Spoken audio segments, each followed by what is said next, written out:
Hello guys and welcome back into a new brand video. In today's tutorial, I'm going to show you how to export data using the Salesforce inspector. First, you will need to have your inspector extension. So in your web browser, you need to go to extension, manage extension, and then you will need to go to the Chrome Web Store. From there, you can just type Salesforce inspector. And from here, we will need just to search for the inspector reloaded.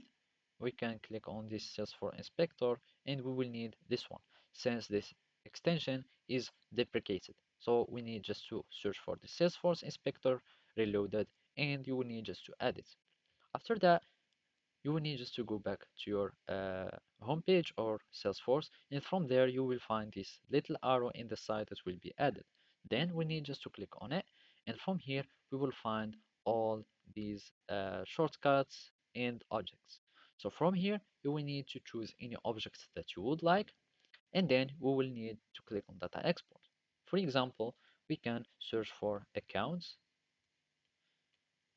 and let's just click here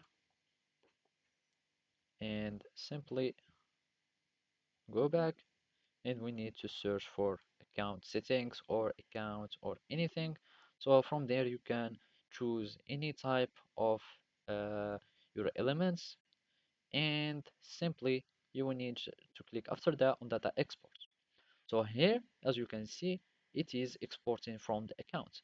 You can delete this limit, but preferably to not crash, just have some kind of safe limits. So here you will need just to select from account.